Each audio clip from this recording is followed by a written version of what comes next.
Liz Truss said UK needs more productivity to boost economic growth. Oh, I love this. Guys, this is one of the reasons why I call China fascist, because you can see all of these inhuman reptilian over in the West who are privately seething that they don't have the right to compel mandatory 14-hour workdays for every one of the workers in their country.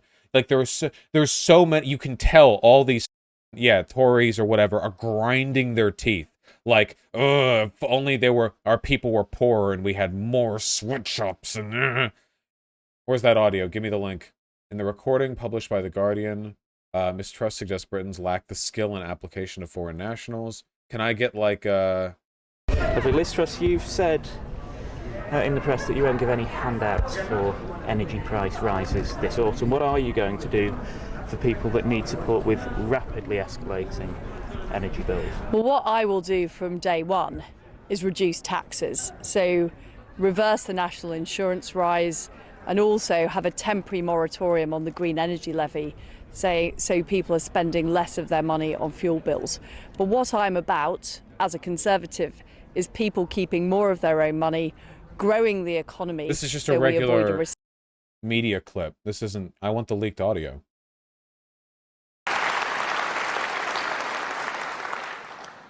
In December, I'll be in Beijing, opening up new pork markets. Can I get the audio? Talking with chiefs, in conversation while she was Chief Secretary of the Treasury. Muffled the audio of the other officials. Oh, shit.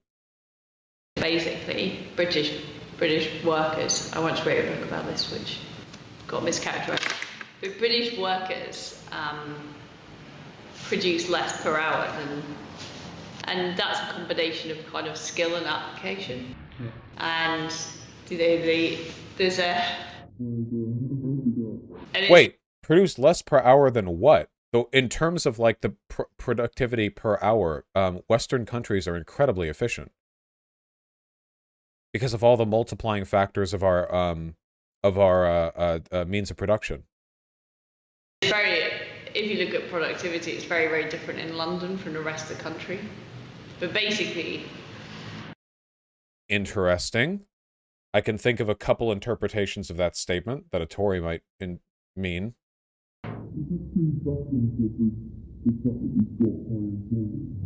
No, because this has been a historical fact for decades. Essentially, it's partly a sort of mindset and attitude thing, I think. Yeah, it's working culture, basically. If you go to China, it's quite different, I can assure you. You know, there's a fundamental issue of British working culture, and it's not...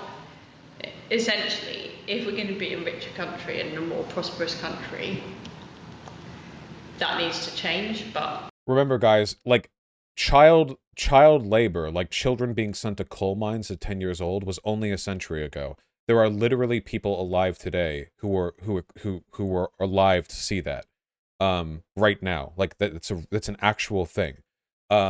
If you think that all these fucking bigwig, like Ivy League, Oxford, fucking posh aristocrat wannabes aren't privately seething that you all don't have the same labor rights as like an 18th century chimney sweep, you're completely wrong.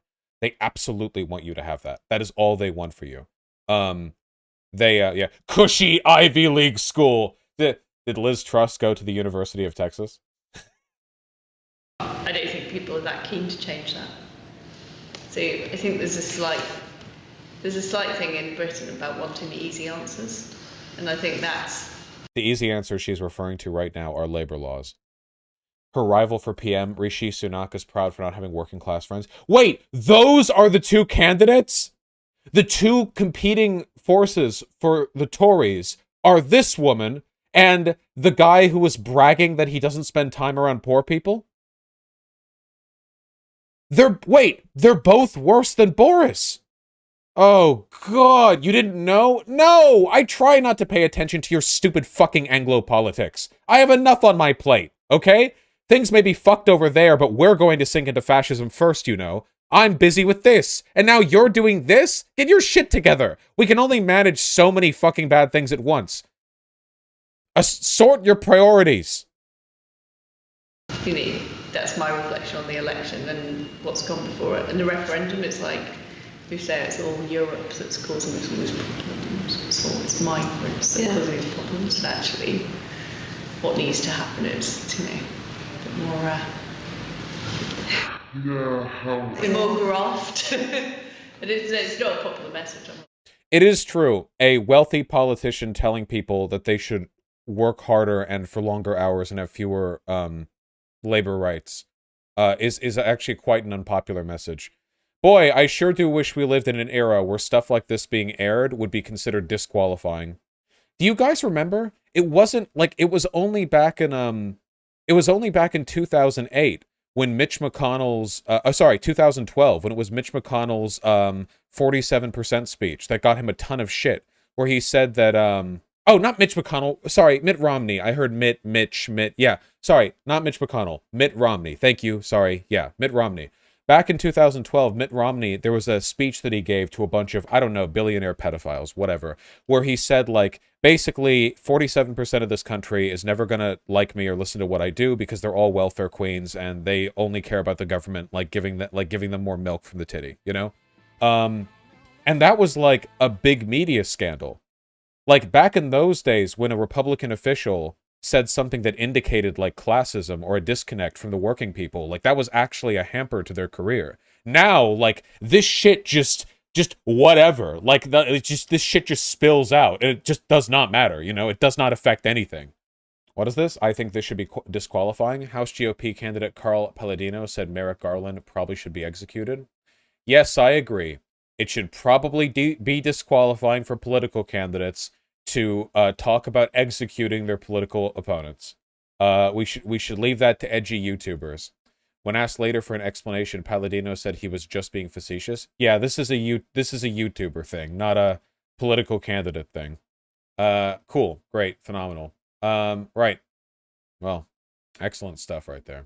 OECD figures show that in 2019, the UK came fourth highest in the rankings of GDP per hour worked among G7 countries. Among G7 countries, yeah, it's the G7. Hold on. Average working hours UK. Looks like it's about 37. For the UK. For the United States, it's 34.4. Interesting. I thought we had relatively high average working hours. Aren't Americans one of the most overworked nations in the world?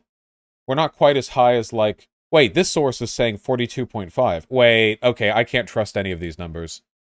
We'll revisit that with a proper research stream. I'm seeing just a scattershot of numbers all over the place. Okay, yeah.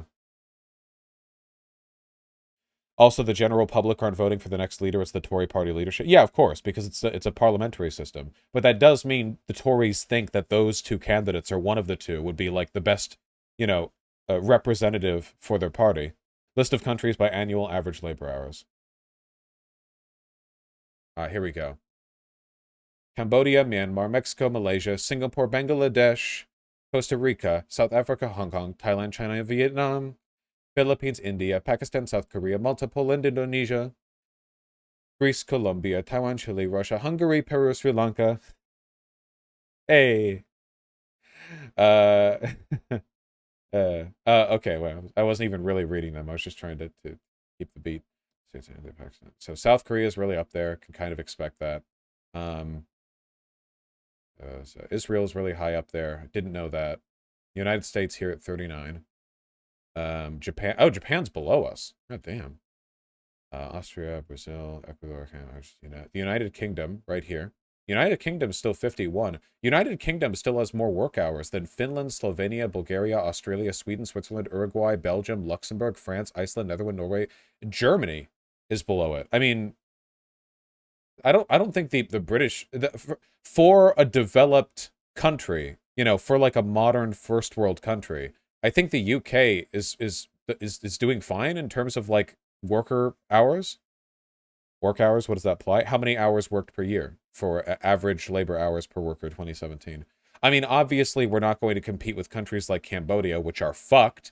Basically, that lady, what the fuck is her name? Liz Truss is looking at Cambodia's working hours and salivating. She's looking at like the Cambodia. What the fuck is the economy in Cambodia? What are we selling? What is the economy? Yeah, I want to say like rice markets, but I don't know. Is it mine clearing? There we go.